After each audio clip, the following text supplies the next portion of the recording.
ഈ വെള്ളിയാഴ്ച നിവിൻ പോളിക്കോ മോഹൻലാലിനോ? മോഹൻലാലിന് ശക്തമായ വെല്ലുവിളി ഉയർത്തിക്കൊണ്ടാണ് ഇത്തവണ നിവിൻ പോളിയുടെ വരവ്. അടുത്തിടെ തുടർന്ന ചിത്രങ്ങളെല്ലാം വിജയങ്ങളിലെത്തിച്ച നിവിൻ പോളിയുടെ ഒരു വടക്കൻ സെൽഫിയും വമ്പൻ ഹിറ്റായിരിക്കും എന്ന കാര്യത്തിൽ പ്രേക്ഷകർക്കൊരു സംശയവുമില്ല. നിവിൻ പോളി നായകനാകുന്നതുകൊണ്ട് മാത്രമല്ല, പ്രതീക്ഷയ്ക്ക് വക നൽകുന്ന ഒത്തിരി കാര്യങ്ങൾ ചിത്രത്തിലുണ്ടെന്ന് തന്നെയാണ് വാസ്തവം.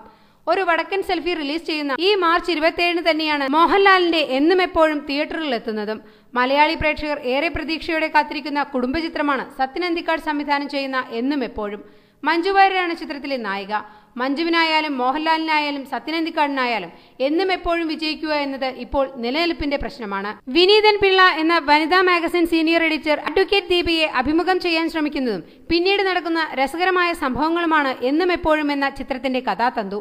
നടൻ രവീന്ദ്രന്റെ കഥ തിരക്കഥയാക്കിയത് രഞ്ജൻ പ്രമോദാണ്.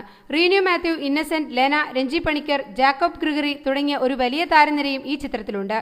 വിനീത് ശ്രീനിവാസൻ തിരക്കഥ എഴുതി നവാഗതനായ ജി പ്രജിത്ത് സംവിധാനം ചെയ്യുന്ന ചിത്രമാണ് നിവിൻ പോളി നായകനാകുന്ന ഒരു വടക്കൻ സെൽഫി.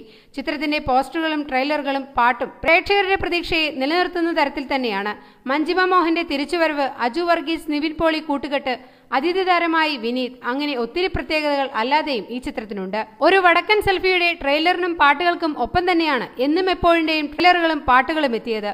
അപ്പോൾ തന്നെ ഇരു ചിത്രങ്ങളും തമ്മിലുള്ള മത്സരം ദൃശ്യമായിരുന്നു. ഇനി ശരിക്കുള്ള മത്സരത്തിന് വേണ്ടി മാർച്ച് 27 വരെ കാത്തിരിക്കാം. ഈ വെള്ളിയാഴ്ച നിവിൻ പോളിക്കോ മോഹൻലാലിനോ എന്ന് പ്രേക്ഷകർ തീരുമാനിക്കും.